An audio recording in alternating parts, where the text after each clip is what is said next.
My name is David Guas, and today we're going to talk about caramel popcorn. We're going to start out with about 3 ounces of unsalted butter. Anytime you bake or cook at home, you always want to use unsalted butter.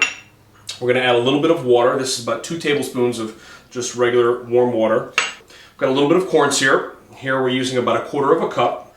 Then we're going to add here 1 cup of light brown sugar. Just going to stir all the ingredients together just to moisten them. And this only takes about 8 to 10 minutes at the most. Let's go ahead and prep our popcorn now in the meantime. So you can actually go with the really quick microwavable popcorn. 2.5 minutes later, you're ready to go. If you have an air popper, you can actually do your own kernels.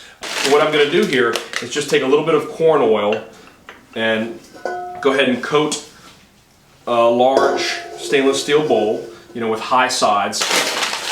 We'll go ahead and empty out the contents of this full bag.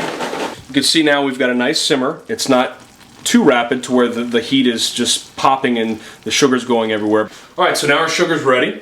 We've hit 250 degrees Fahrenheit. So at this point we're going to go ahead and add all of our baking soda, which is a 1/2 teaspoon. We're going to add a full teaspoon of kosher salt. Now that also is a preference thing. I prefer my caramel popcorn to be a little on the saltier side. We're going to go ahead and add about 1 teaspoon of vanilla extract. You can see that initial steam. You can see here we're just going to go ahead and spoon all of the hot caramel directly over the top. And once you have about 80%, 3/4 of it completely coated, and you're just going to stir it a few more times, go ahead and add your almonds. You can put macadamia nuts in there, you can put pecans. I do suggest whatever you do nut-wise that you pre-roast them at 325 degrees for about 16 minutes. If you don't have a sill pad or a silicone mat, you can use parchment paper. Just spray it lightly with a little pan release, or coat it with a little bit of oil.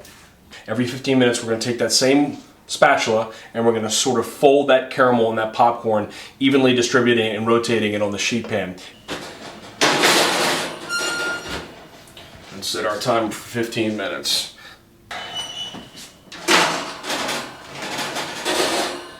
All I'm doing is taking it out and just folding it together. Because what happens is, as this is heating, the caramel is going to start to sink to the bottom a little bit and separate from the popcorn. So our final 15 minutes has come together, and we've got our caramel popcorn. We're just going to let it rest for about 15 to 20 minutes if you can stand it. If you can't, you can go ahead and take a bite now. And even right out of the oven, it's still got a little crunch. So that's a good sign, because as it cools, it's just going to coat and harden the sugar that much more.